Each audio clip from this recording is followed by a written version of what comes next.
câmera 1 rodando, câmera 2 rodando, 3 foi.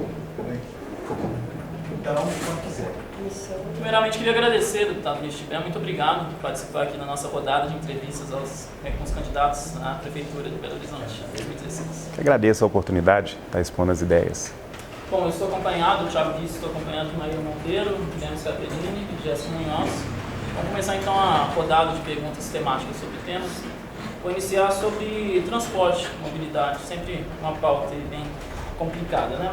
Bom, uma das suas propostas inclui voltar com a cobrança do custo operacional CGO, certo?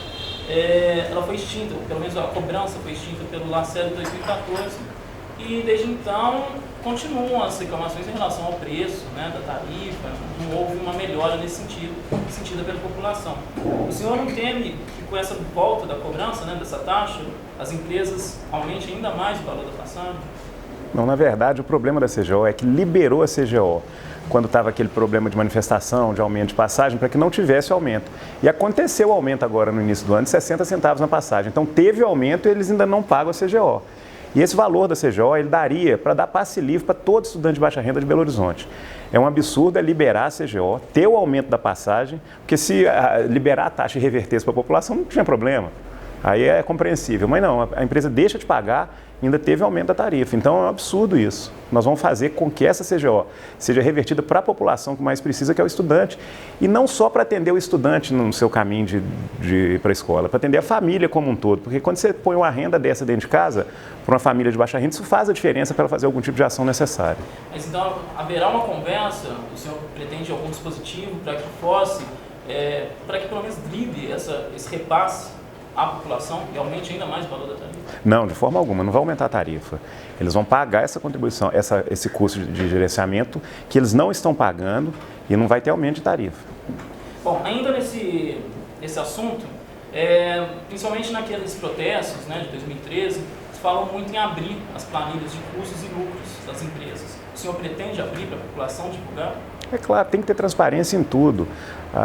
Quanto mais transparência na gestão, melhor é utilizado o dinheiro público e evita os desvios que estão acontecendo. Na verdade, o objetivo nosso e dos nossos partidos é romper com esse modelo tradicional, onde se recebe ajuda agora na eleição e depois você não pode cutucar a ferida na gestão. Então a gente quer fazer exatamente diferente e começa agora, é da eleição.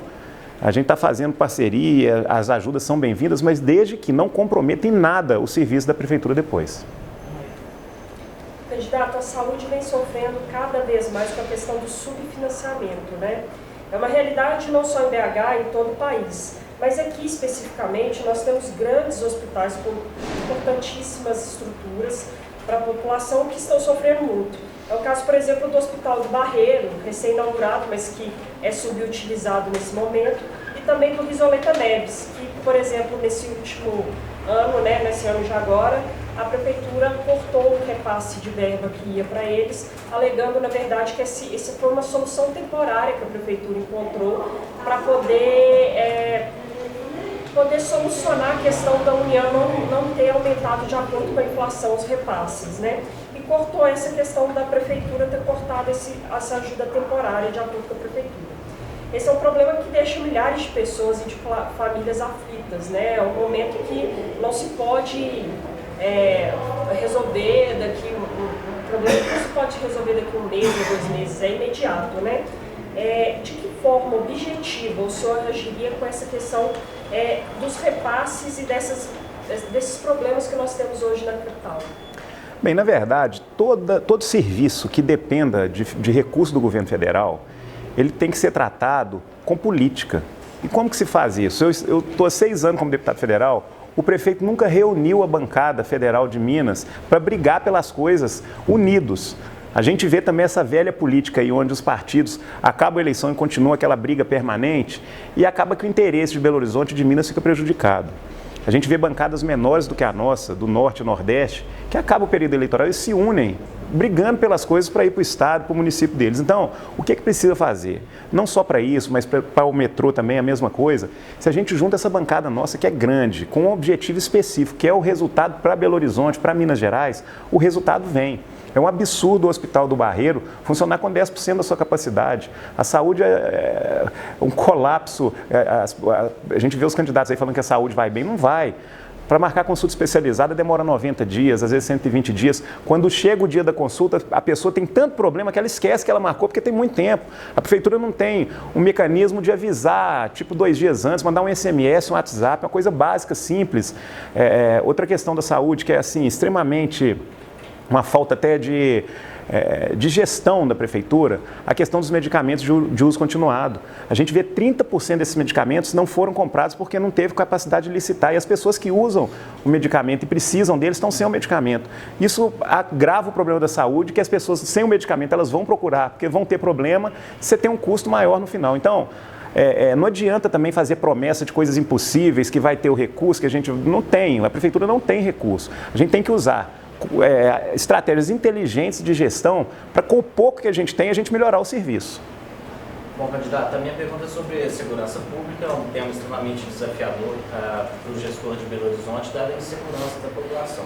Mais especificamente falando da Guarda Municipal. Hoje a Guarda Municipal de Belo Horizonte conta com um contingente de aproximadamente 2.000 homens, sendo que nós tivemos acesso ao Estatuto das Guardas Municipais, né, instituído por uma legislação federal, que prevê, recomenda, aliás, que esse contingente seria aproximadamente o dobro para Belo Horizonte em relação à população de Belo Horizonte.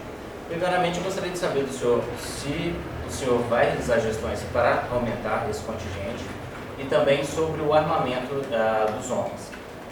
Aproximadamente 350 homens hoje são munidos de armas.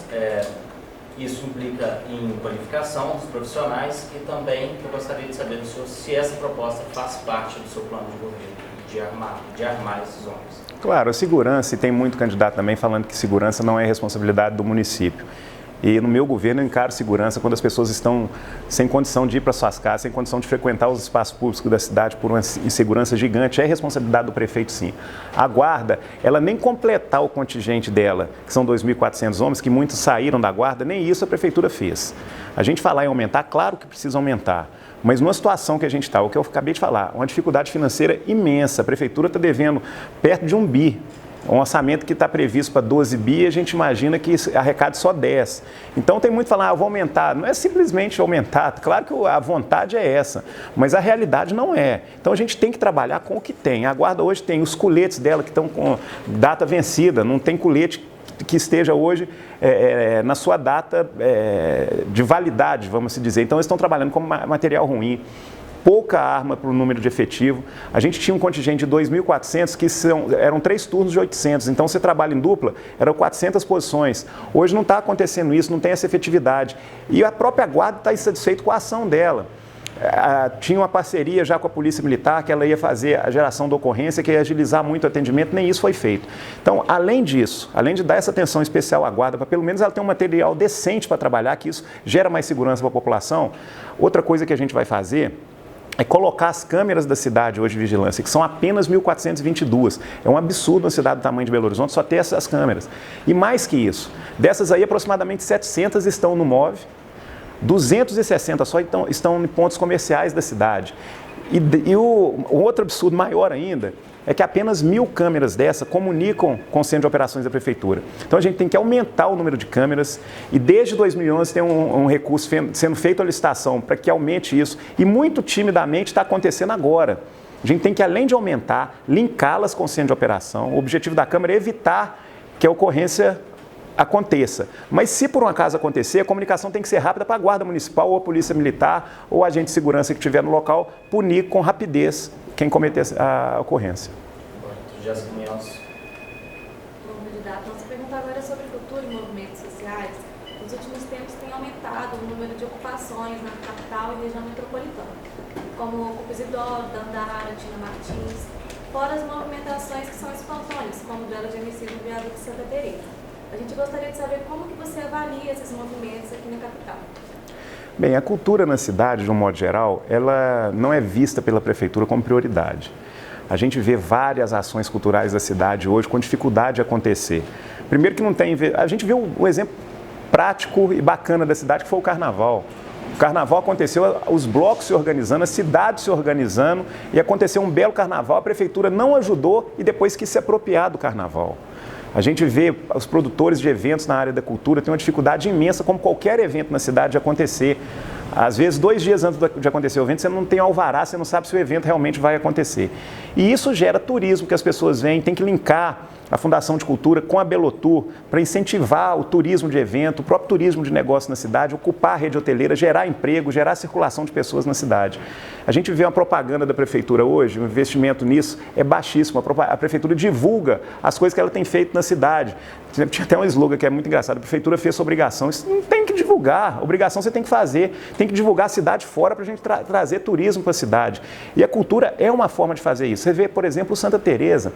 A gente tem o Clube da Esquina, que é um movimento em qualquer lugar do planeta, seria um movimento que seria muito valorizado, seria um ponto turístico da cidade, e a gente vê essas coisas sem acontecer na cidade. Então, esses movimentos culturais, outra coisa, nas vilas e favelas, que é a secretaria que a gente pretende criar, tem muita manifestação cultural subaproveitada, tem muito talento ali naquelas regiões que a gente deixa de divulgar para o resto do país e até para o mundo. Então a prefeitura tem que fazer uma ação muito forte nesse sentido, para esses movimentos que já existem, a gente fomentar, para organizá-los, ajudá-los, ser parceiro deles. Quem vai ganhar é a cidade. Bom, retornando, vamos falar novamente de transporte, de mobilidade. A gente conversou com o Márcio José de Guiar, ele é um engenheiro civil e professor e coordenador das disciplinas de transporte da FUMEC. E a gente perguntou, até preparando para conversar contigo, ele voltou ao assunto metrô. Obviamente que o senhor já abordou até nessa entrevista que depende de recursos do governo federal e tudo mais, né? Depende de financiamento, mas ele avalia, esse especialista avalia que faltou ação da prefeitura, até para fazer ponte com o governo federal e tudo mais. O que o senhor pensa de forma objetiva para tentar andar de fato com a construção do metrô, a ampliação do metrô de BH? Sinceramente, a gente falar em metrô em campanha é uma coisa até... era bom nem falar, porque a população não aguenta ouvir mais. A gente que é candidato, que vê as pessoas falando, nós vamos fazer o metrô, isso é coisa que não tem que falar mais em campanha, tem que fazer. E para acontecer o metrô, se não tiver união de todos os deputados federais, os deputados estaduais, se não tiver união da cidade para que isso aconteça, é chance zero. Não adianta chegar aqui, a prefeitura não tem condição de fazer o metrô. O que tem é governo federal e tem que ter pressão, e pressão grande, porque o recurso também está escasso. A realidade do país nosso ela é muito ruim. A gente sabe como é que está as coisas básicas, a saúde está sem recurso, a gente vê um hospital sem dinheiro. Quando a gente vai falar em metrô, que é o que resolveria o problema realmente do transporte na cidade, é falar uma coisa, a vergonha que foi a eleição passada, a prefeitura furar buraco na cidade inteira, falando que está fazendo sondagem para o metrô e não acontecer nada. Então, claro, tem que ser objetivo e a gente tem que fazer uma política com a Câmara Federal, com a nossa bancada, como eu disse, para a gente brigar firmemente no governo federal para que esse recurso venha. Agora, enquanto isso não acontece, a gente tem que trabalhar com o que tem. E o que é que tem na cidade que não funciona? Por exemplo, você tem as ciclovias, 88 quilômetros de ciclovias na cidade. Vai conversar com a pessoa que usa a ciclovia, não está satisfeita, porque a ciclovia ela não se comunica, ela não é interligada. A Pampulha é uma vergonha, você passa uma bicicleta, na outra você bate de frente com a bicicleta, não tem espaço para passar 2 bicicletas, você tem que fazer malabarismo. Então, o que é que a gente tem que fazer? Fazer ciclovias das estações, que é onde tem a alimentação do MOVE e do metrô, que elas são... criar ciclovias para acessar a residência das pessoas. As pessoas têm agilidade no MOVE, que foi um serviço por causa da Copa do Mundo que ele aconteceu, tá certo? E quando ela volta para casa, ela não tem ramificação. A rota dos ônibus é extremamente burra. Você demora às vezes 1 hora, 1h30 para chegar na sua casa. Então a gente tem fazer ciclovias, aumentar de 88 para 400 quilômetros, essa é a ideia nossa, mas uma ciclovia que realmente funcione, que te leve à sua casa, que faça você usar a bicicleta, com estacionamento das bicicletas na estação. Além disso, uma coisa que a gente tem que fazer com o transporte, melhorar a rota de distribuição e aumentar o número de suplementares que você facilitaria as pessoas chegarem em casa, com rapidez e tranquilidade. Candidato, nós temos a chamada Cracolândia de Belo Horizonte, que fica ali nas proximidades do IAPI, na Antônio Carlos. Inclusive, nos últimos anos, ela tem se expandido, né? Você encontra usuários de crack até nas proximidades ali do viaduto de São Francisco, né? Uma região mal iluminada, quando você passa durante o período da noite, e até arriscada para o próprio motorista que passa. e aquelas pessoas em uma situação de total vulnerabilidade, né? Hoje, quando você conversa com especialistas, eles falam que a política que existe não só em BH, como em várias outras cidades, essa política de consultório de rua, vai lá e faz a redução de danos, né? E todos defendem que precisa existir algo mais ousado, que vá além disso. Eu queria saber qual que é o pensamento do senhor sobre esse assunto especificamente, de se trabalhar com essas pessoas que estão em situação de vulnerabilidade ali nas proximidades do IAPI. Não só a questão da Cracolândia, mas as pessoas em situação de rua, de um modo geral na cidade, a gente tem que ter uma ação forte, porque isso só está aumentando. Mas está aumentando por vários fatores. Primeiro, falta de oportunidade. As pessoas não têm oportunidade. A questão da Secretaria de Vilas e Favelas também vai atender isso, da gente criar oportunidade para as pessoas para que isso não aconteça. Agora, a cidade não é escura só nesses pontos. Belo Horizonte virou uma cidade escura e de um modo geral.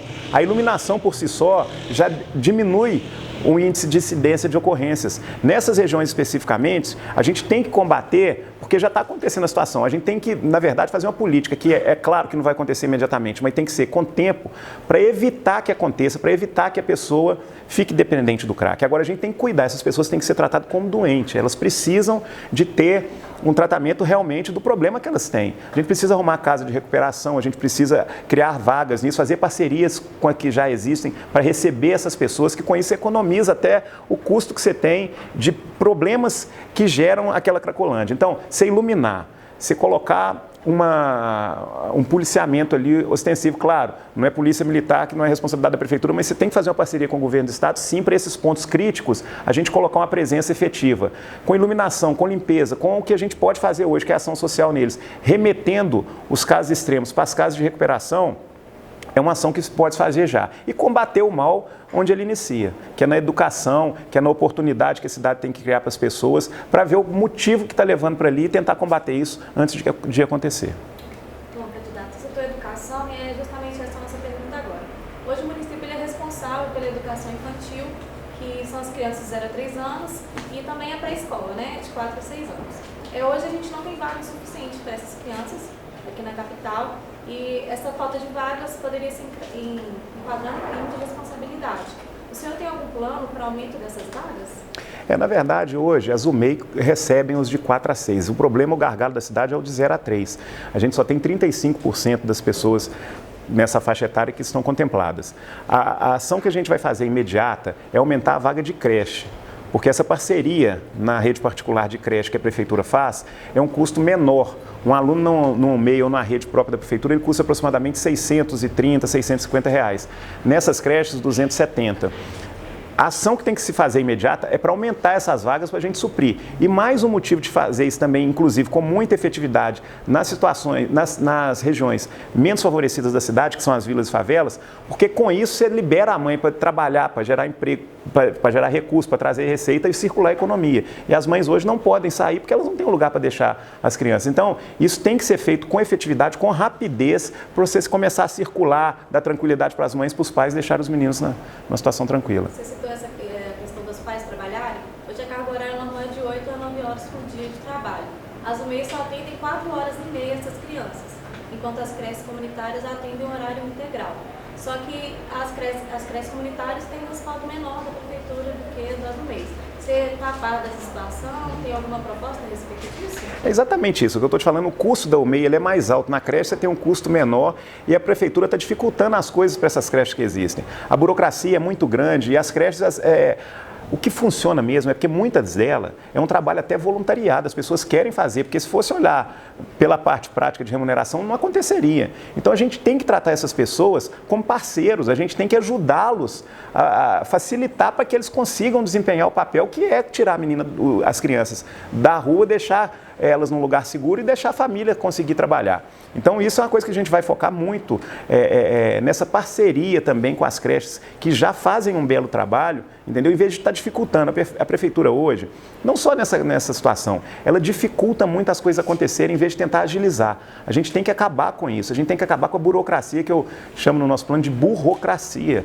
A cidade, a gente está no século XXI, um tanto de ferramenta tecnológica que diminuiria custo, que fazia uma gestão melhor, e hoje a prefeitura ela é travada em várias coisas, como eu disse, nos eventos, a própria prestação de conta das creches, ela dificulta, enfim, toda a ação da prefeitura, os taxistas, eles são extremamente fiscalizados pela prefeitura, não que não deva fiscalizar, mas tem limite, a prefeitura fica o tempo inteiro, não trata eles como parceiro. Então são várias ações nesse sentido que a gente vai facilitar essa gestão da prefeitura, a população tem uma relação mais fácil, mais prática e mais objetiva com a prefeitura. Bom, candidato, a gente vai agora para a segunda etapa já. O senhor falou em algumas oportunidades nessa entrevista ruptura com o modelo atual. Em 2013, a Procuradoria-Geral da República pediu quebra de sigilo do partido do senhor. Em relação a contas suspeitas de 2008. Eles citam a omissão de prestação de contas da real movimentação do dinheiro. O senhor também, na Justiça Estadual, se tornou réu, uma ação movida pelo Ministério Público. Como, primeiramente, obviamente, explicar, né, essas duas ações e convencer o eleitor, principalmente o eleitor indeciso, que o senhor realmente vai fazer uma ruptura com o modelo atual, o modelo tradicional da política? Bem, na verdade, toda pessoa que está na vida pública, ela tem que, acaba que ela fica, a justiça tem que verificar todos os atos que são feitos. Essa questão que aconteceu na primeira instância, a gente já foi condenado a uma multa de R$5.000, o crime não existe, já superou isso na segunda instância, e mesmo assim eu estou recorrendo, porque eu não acho justo. Foi uma questão que foi feita para praticamente todos os vereadores da cidade com relação à verba indenizatória. Então, essa coisa que já foi superado, a gente não está respondendo mais com isso, só tem uma multa que eu estou recorrendo. E a questão da prestação de contas do partido é uma prestação de contas nacional, que envolve contabilidade e que também está sendo apurado tudo que é de irregular. Então, a justiça tem que atuar e a gente tem que abrir tudo para que apure realmente o que acontece de lícito ou ilícito. Agora, a questão da ruptura é romper com o modelo. É romper com esse modelo onde na campanha se recebe ajuda e depois você compromete os serviços. A gente está fazendo uma coisa completamente diferente. É isso que nós não estamos fazendo na nossa campanha. O sistema político é o mesmo para todos os partidos. A gente vê as diferenças ocorrendo agora. E grandes partidos querendo se apropriar, falando que são o novo, a nova opção para a cidade. E que realmente não são. Quando as pessoas questionam, inclusive, a forma da gente fazer campanha, que a gente tem que colocar carro de som na rua, a gente tem que colocar as bandeiras na rua, mas eles não falam que eles têm o tempo de televisão todo e a gente tem um tempo desse tamanhinho. Como é que a gente coloca nossas propostas? Como é que a população vai saber o que a gente vai fazer para a cidade? É muito desigual. Então, os grandes que estão falando em nova política, por que eles não começam agora na eleição? Pegando o tempo de televisão e dividindo igualitariamente. Aí sim você pode falar que eles estão pensando em uma nova política. Agora, a gente viu essa reforma que aconteceu, que não foi reforma, foi simplesmente tentar ainda acabar com os pequenos, onde se diminuiu o período de campanha, diminuiu o tempo de televisão e diminuiu qualquer possibilidade de fazer propaganda. Hoje você faz uma placa pequena, você pode fazer muito pouca coisa. Isso foi o quê? Uma ação, mais uma vez, dos grandes para acabar com os menores. Então mas só que eles deram tiro no pé, porque a gente se organizou.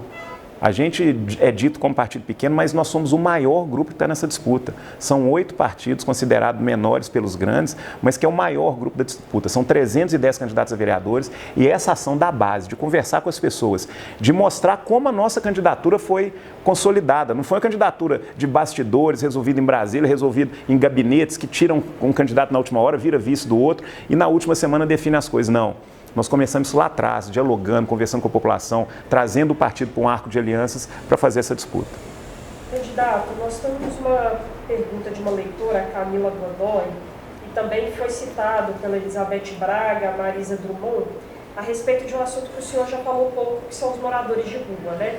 A atual gestão, pastorais e outras pessoas que lidam com moradores de rua diretamente, sempre falaram muito da atual gestão sobre a questão de tomar bens deles, colchões, até mesmo roupas de frio e tudo. E é uma preocupação até da população de maneira geral, o aumento do número de pessoas nas ruas e as condições em que essas pessoas estão vivendo, né? Qual é o plano do senhor, assim, de maneira objetiva para tratar isso de uma forma emergencial, né? Esse aumento da quantidade de moradores de rua em Belo Horizonte? Bem, na verdade, isso mostra claramente o que é o formato dessa gestão. A gestão é a gestão fria, inclusive na atitude com as pessoas que mais precisam. A gente viu em várias situações até a infelicidade do prefeito em alguns comentários, por exemplo, de falar que a população estava precisando de babá. E realmente precisa de babá quem está numa situação daquela. Você acha que alguém quer morar numa rua, dormir numa coberta, debaixo de um viaduto? É óbvio que não, mas por que a pessoa está naquela situação? Porque ela não tem oportunidade, ela não tem emprego, ela está passando fome, ela não tem onde morar, os abrigos são horríveis, percevejo no abrigo é mato, os abrigos as pessoas não têm condição de dormir lá porque elas são roubadas, aí elas vão para a rua. Então, os voluntários é que alentam um pouco o sofrimento dessas pessoas, de levar uma sopa, levar uma coberta, fazer a ação da população. Então, a gente incentivando o voluntariado, cuidando melhor dos abrigos, trazendo essas pessoas para essa ação emergencial que é de tirá-las nas ruas e arrumar alguma ocupação. Como que seria essa ocupação? Com as oportunidades que a cidade vai gerar, de emprego, de fomentar turismo, de ocupação da rede hoteleira, de fazer a cidade voltar a andar e voltar a dar oportunidade para essas pessoas. Ninguém quer ficar numa rua, ninguém quer morar debaixo de um viaduto, ninguém quer ficar ali. Então a gente precisa atender rapidamente, melhorando esses abrigos, fomentando a ação dos voluntários hoje, porque a cidade ela tem essa característica de querer ser voluntário. A gente tem que fomentar isso, organizar para que as pessoas que querem contribuir de alguma forma consigam ter uma ação efetiva para tentar alentar o sofrimento dessa população, que só vem aumentando. Candidato, entrando um pouco na questão orçamentária, né, da gestão municipal. Hoje os gestores municipais reclamam de baixa arrecadação e a questão também do fundo de participação dos municípios que não tem sido suficiente. Então você fala muito em enxugar a máquina pública. E o senhor tem falado muito em instituir uma nova secretaria. Como que o senhor avalia isso? Isso não iria na contramão dessa tendência de enxugar a máquina, já inchada? Não. Excelente essa pergunta, Guilherme. Na verdade, a nova secretaria não é que a gente vai criar outra. A gente vai pegar o serviço que já existe em várias das secretarias e otimizá-lo colocando numa secretaria que vai tratar desse tema. Então, por exemplo, a ideia é pegar o Urbel, incorporar nessa secretaria e o serviço de todas as outras. Por exemplo, Secretaria de Esporte vai fazer uma ação específica para Vilas e Favelas, uma pessoa da Secretaria de Esporte vai ficar no guarda-chuva da Secretaria de Vilas e Favelas. Então, nós não vamos aumentar, muito pelo contrário, nós vamos otimizar a gestão. E o segredo de uma boa administração é otimizar a gestão, a gente denunciar, criar um canal aberto para as pessoas que trabalham na secretaria, seja ela o office boy, o atendente, ele fazer denúncias de alguma coisa que esteja ocorrendo de errado. Criar uma relação diferente com a própria Câmara Municipal, para os vereadores fazerem um papel dele, que é de fiscalizar realmente a gestão, que hoje isso não acontece, e eu quero fazer de Belo Horizonte, isso aí eu vou te falar que é o que eu mais sei, que é a questão do parlamento, que a gente tem uma relação, né, pela minha trajetória. Então nós vamos criar uma relação diferente com o Legislativo. Essa questão de otimizar a gestão da prefeitura é que é o grande segredo de você economizar e sobrar recursos para fazer as coisas que realmente precisam. Deputado, só a gente ser bem sucinto nessa última pergunta, que a gente só tem... O tempo está estourado, está ótimo. Bom, deputado, o senhor veio de berço político, né? O seu pai, Tibelino, fundou o PTB e hoje preside o PRT e sua mãe também foi ligada e executiva do PTB. Nesse sentido, alguns de seus concorrentes se vangloriam ao dizer que tem apadrinhamento político. Inclusive, os eleitores vêm se afastando de políticos tradicionais nos últimos anos, dado esse descontentamento com a classe política em geral. O senhor teme algum tipo de rejeição nas eleições por ser considerado vindo de berço político? Não, muito pelo contrário, eu tenho orgulho de ter vindo de berço político, eu tive bom exemplo na minha casa, meu pai sempre fala que o que orgulha um político é ele sair pela rua e ser reconhecido pelas boas obras que fez. Então a política ela é necessária, política é um instrumento de transformação, política feita com responsabilidade. Eu tenho citado sempre o exemplo atual de político no mundo, que é o Papa. A gente vê o Papa Francisco fazendo uma política assim maravilhosa, abrindo as portas da igreja. E a boa política é o instrumento, como eu disse, de transformação. O que a gente tem que ser contra, e radicalmente contra, é a politicagem. O fato da gente organizar um partido e as pessoas que querem colocar a gente, nivelar com a régua deles, a população vai observar isso durante a eleição. A gente não teve nenhum problema de envolvimento com nada disso que está acontecendo aí. Zero, zero, zero. Muito pelo contrário, a gente está construindo grupo. Nossa candidatura, eu sou o deputado federal que aumentou a votação em Belo Horizonte, enquanto todos diminuíram sua votação, construindo grupo sempre. O nosso partido, que é dito pequeno na eleição passada, foi o segundo mais votado de Belo Horizonte, tá certo? Então, o que a gente tem construído sempre é diálogo, grupo, e isso que possibilitou essa disputa agora tá tão forte. Praticamente no final. Bom, falo uma frase, uma palavra, o senhor também responda no máximo uma frase. Tá. Começando, carro de som em campanha. Necessário. Márcio Lacerda. Frieza. Impeachment ou golpe? Impeachment. Uber versus táxi. População. Aborto. Contra. Verba indenizatória. Necessária para o funcionamento parlamentar. LGBT. Liberdade. Sérgio Moro. Ação eficiente. Maconha. Contra. Se o senhor não fosse candidato, de quem seria seu voto dessas eleições de 2016? Pergunta difícil, viu? Mas o voto seria em mim, que eu sou candidato, nós vamos ganhar essas eleições, vai ser em mim mesmo. Tá certo. Muito obrigado pela Tá presença. joia.